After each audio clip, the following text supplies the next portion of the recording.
Video में ऐसी कोई भी जानकारी शेयर नहीं किया गया है जिससे भारतीय सेना का गोपनीयता भंग होती हो। मैंने सिर्फ उसी जानकारी को साझा किया है जो पब्लिक डोमेन में मौजूद है।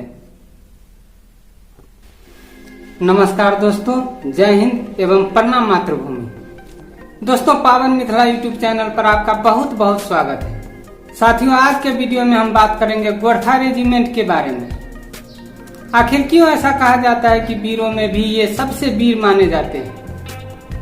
क्यों ऐसा कहा जाता है कि जो मौत से भी नहीं डरता वो है गोरखा?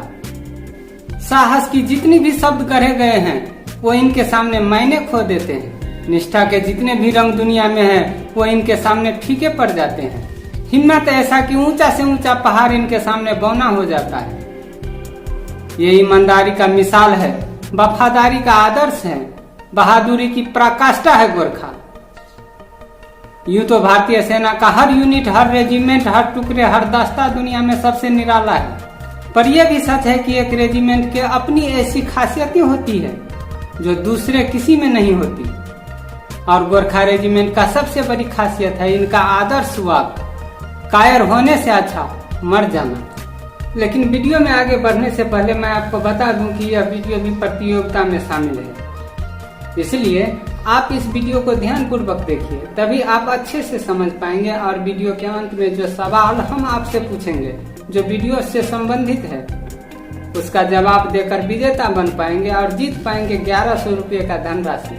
तो दोस्तों, यदि आप चैनल पर पहली बार आए हैं तो चैनल को सब्सक्राइब कर लीजिए, क्योंकि मैं इस तरह के वीडियो लाता ही रहता हूँ। तो वीडियो में आगे बढ़ते हैं। वो दुश्मन को मारने से पहले अपने डर को मारते हैं, डरने से बेहतर मरने को मानते हैं। यह इनका संस्कार है, इनका परंपरा है। इनकी ट्रेनिंग का पहला उद्देश्य होता है डर पर जीत हासिल करना। सुनने में अजीब है, असंभव भी, क्योंकि निडर होना एक बात और निडर होने की ट्रेनिंग दिया जाना और बात है। पर गोरखाओं को सचमुच इसकी ट्रेनिंग दी जाती है। 18-19 साल की उम्र में शरीर को वज्र और सोच को शक्तिशाली बनाते हैं। इन योद्धाओं का सामना उनके खौफ से कराया जाता है। हथियार हाथ में हो तो कई लोग बहादुरी दिखा सकते हैं, पर इन सैनिकों को प्रशिक्षित किया जाता है अपनी हाथों को हथियार बनाने की। गोरखा ट्रेनिंग में ऐसी परिस्थितियों के लिए उन्हें प्रशिक्षित किया जाता है जहां दुश्मन सशस्त्र हो लेकिन वो खुद निहत्थे थे। दुश्मन के शरीर का एक एक प्रेशर पॉइंट, एक एक कमजोरी उन्हें समझाई जाती है। हथियार चलाने से पहले वो हाथ चलाना सीखते हैं, साथ ही अपने शरीर का नाजुक हिस्से का बचाव सीखते हैं। वो बिजली की तेजी से झपटते हैं कि दुश्मनों को अंदाजा भी नहीं लग सकता। वो पल भर में दुश्मन को चित कर देते हैं। और ये किताबी बातें नहीं हैं। गोरखा योद्धाओं के बारे में मशहूर है कि एक भी गोली खर्च किए बिना मोर्चा मार सकते हैं। रणभूमि में ये ऐसी क्षमता है जो बहुत काम आती है। इतिहास गवाह है कि उनसे जापान भी हारा, जर्मनी भी हारा। रणभूमि हो या आतंक का खिलाफ लड़ाई, सबसे कठिन ऑपरेशन के लिए इन्हें चुना जाता है। दुश्मन भी इनके मुरीद हो जाते हैं। कहानी तो ये भी है कि युद्ध भूमि में गोरखा टुकड़ियों के आने के खबर भर से ही दुश्मन धूम दबाकर भाग जाते हैं। 18वीं सदी के शुरुआत में ईस्ट इंडिया कंपनी भारतीय उपमहाद्वीप में अपने पांव पसारने में लगी थी। इस कारण नेपाल से उसकी टकराव की स्थिति बार बार बनती थी। नेपाल अपने गोरखा सैनिकों के साथ खुद भी विस्तार में लगा हुआ था। 1767 में अंग्रेजों ने 2500 सैनिक उन्हें रोकने के लिए भेजे, लेकिन कठिन इलाका, बीमारियों और गोरखाओं से मुकाबले में सारे के सारे अंग्रेज अपने जान गंवा बैठे। गोरखाओं और अंग्रेजों के बीच निर्णायक युद्ध छिड़ा 1814 से लेकर 1816 के बीच। तत्कालीन उत्तराखंड के नाला पानी में कैप्टन बाल भद्र कुमार 600 लड़ाकों के साथ एक किले में मौजूद थे। किले को घेर कर खड़े थे 3500 अंग्रेजी सैनिक। उनके पास तोपें थी, बंदूकें थी और गोरखाओं के पास अपनी हिम्मत। महीनों ये मुकाबला चलता रहा, पर अंग्रेज हरा ही नहीं पा रहे थे। आखिरकार रसद खत्म होने पर गोरखाओं को बाहर आना पड़ा, लेकिन अंग्रेजों ने उन्हें हारे हुए योद्धा वाला सलूक नहीं किया। वो गोरखाओं के वीरता को समझ चुके थे। उन्होंने सैनिकों से अंग्रेजी सैनिक में शामिल होने की पेशकश की और यहीं से शुरुआत हो गई एक गौरवशाली रेजिमेंट के गौरवशाली इतिहास की। धीरे धीरे ब्रिटिश इंडिया आर्मी में 10 गोरखा राइफल्स की स्थापना हुई। आजादी के बाद जब अंग्रेज वापस लौट रहे थे तो गोरखा रेजिमेंट का भी बंटवारा किया गया। पहली, तीसरी, चौथी, 5वीं, 8वीं और 9वीं गोरखा राइफल्स हिंदुस्तान में रहे। दूसरी, छठी, 7वीं और 10वीं गोरखा राइफल्स को अंग्रेज ने साथ ले जाने का फैसला किया, पर बहुत बड़ी संख्या में गोरखा जवानों ने इंग्लैंड जाने से इनकार कर दिया। वो भारतीय फौज में रहना चाहते थे। नतीजतन भारत को 11वीं गोरखा राइफल्स की स्थापना करनी पड़ी। इस बंटवारे के लिए भारत, इंग्लैंड और नेपाल के बीच बाकायदा त्रिपक्षीय समझौता किया गया ताकि गोरखा हितों को सुनिश्चित किया जा सके। इसमें इसका खास ख्याल रखा गया कि सांस्कृतिक और धार्मिक भावनाओं को हमेशा सर्वोपरि रखा जाएगा। यही वजह है कि गोरखाओं के युद्ध घोष में आज भी महाकाली की वंदना शामिल है। भक्ति में एक अजीब सी शक्ति होती है और शक्ति के साथ जुड़ जाए भक्ति तो बनते हैं गोरखा। गोरखा जवानों को ट्रेनिंग से लेकर उनकी तैनाती तक भक्ति की बहुत ज्यादा अहमियत होती है। यूनिट में मंदिर की बहुत खास जगह दुर्गा माता की आरती गाते हुए देवी देवताओं की आराधना करते हुए ये सैनिक शक्ति का आवाहन करते हैं। सेना में भक्ति दरअसल एक जरिया होता है। अलग अलग क्षेत्र, अलग अलग परिवारों से आए नौजवानों में एकजुटता की पहली अलख जगाने के लिए भारत, इंग्लैंड और नेपाल के बीच हुए समझौते में भी इस बात को स्पष्ट तौर पर कहा गया था कि जवानों को आस्था का ध्यान रखा जाएगा और आज भी निष्ठा से उस परंपरा का पालन किया जाता है। गोरखा ट्रूप्स का सीनियर अधिकारी किसी भी इलाके से आता हो, उसे अपनी फौज की भाषा बोलनी आनी चाहिए। बाकी तो छोड़िए, अंग्रेज अफसर भी फर्राटे से गोरखाली बोलते हैं। अपने जीवन में कई बार हम परंपराओं का मतलब और उनकी अहमियत भूल जाते हैं, लेकिन एकता का जो सबक इसमें है वो अनुकरण करने वाला है। इसी युद्ध घोष के साथ कभी कैप्टन मनोज पांडे ने दुश्मनों के पांव उखाड़े थे। इसी युद्ध घोष के साथ कभी कैप्टन सलारिया ने शहादत दी थी। इसी युद्ध घोष के साथ मेजर धन सिंह थापा ने 1962 की लड़ाई में हिंदुस्तानी शौर्य से चीनियों को परिचय करवाया था।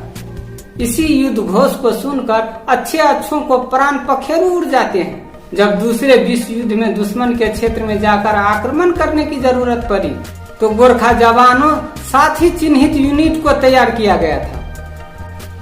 भारत में दुश्मन के इलाके में घुसकर लड़ने वाली पहली फौज गोरखा थी।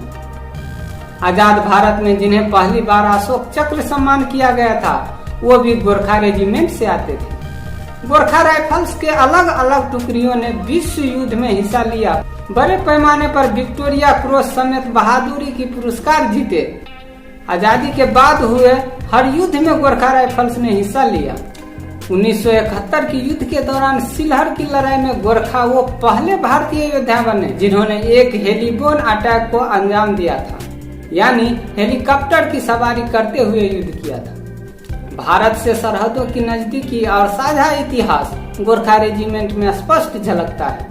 एक समय पर नेपाल के जवान थे, अब भारत के पहाड़ी इलाकों के गोरखा जवान भी आ गए हैं। इसमें उत्तराखंड से लेकर पूर्वोत्तर तक के नौजवान शामिल हैं।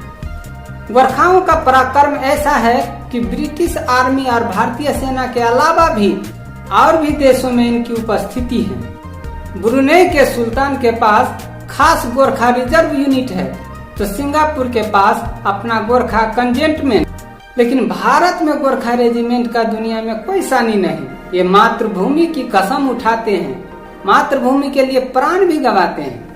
दोस्तों, पावन मिथिला चैनल पर आप देख रहे हैं गोरखाओं की गौरव गाथा। गोरखा जवान जो देखने में बिल्कुल सरल लगते हैं, जब दुश्मन से हो जाते हैं सामना तो वो हो जाते हैं बिल्कुल खूंखार। ऐसे ही तो है गोरखा।